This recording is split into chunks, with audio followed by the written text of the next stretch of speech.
Selamat pagi pemirsa, kembali hadir di sela-sela aktivitas Anda bersama saya Elia Septi dalam acara Breaking News edisi hari ini Sabtu 30 Agustus 2021. Serangkaian informasi penting dari mancanegara akan saya hadirkan ke hadapan Anda.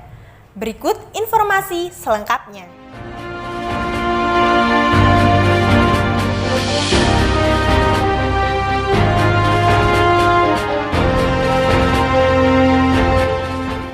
Angka COVID-19 di berbagai belahan dunia merupakan kabar gembira sekaligus momentum yang tepat untuk pemulihan ekonomi secara global. Kinerja pemerintah dalam pemulihan ekonomi dapat terlihat dari meningkatnya angka pertumbuhan ekonomi dan berjalannya kembali ekspor dan impor.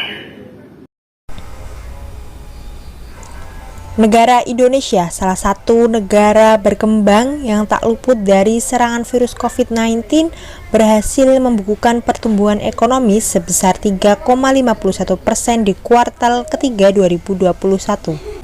Menurut Kepala Badan Kebijakan Fiskal Kementerian Keuangan Febrio Kacaribu, menilai angka tersebut cukup baik, mengingat masih ada tantangan dari penyebaran virus varian Delta.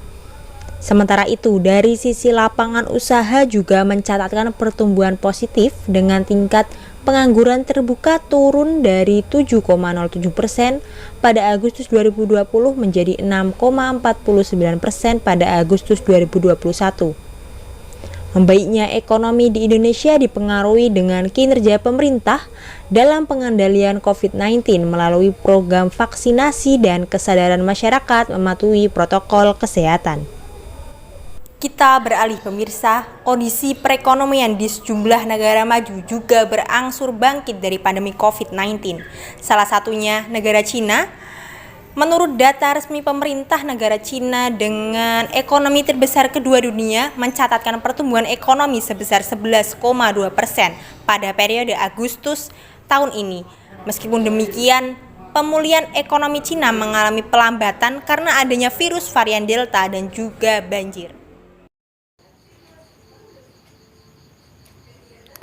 Sebagai langkah antisipasi, pemerintah Cina telah menyiapkan stimulus untuk mencegah perlambatan pertumbuhan ekonomi yang lebih tajam di paruh kedua, dengan mempercepat pengeluaran untuk proyek infrastruktur dan pelonggaran-pelonggaran sederhana yang dilakukan oleh Bank Sentral.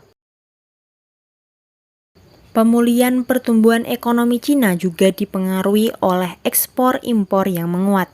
Dilansir dari CNN Internasional, Bea Cukai Tiongkok melaporkan pada Agustus 2021 ekspor melonjak 25,6%.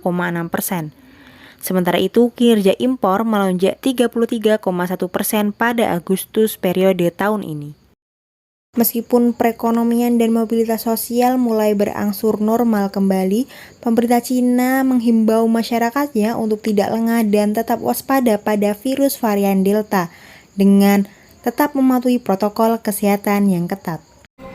Baik pemirsa di rumah, berita tadi menutup perjumpaan kita dalam Breaking News edisi hari ini. Saya Elia Septi mewakili kerabat kerja yang bertugas mengucapkan terima kasih dan sampai jumpa.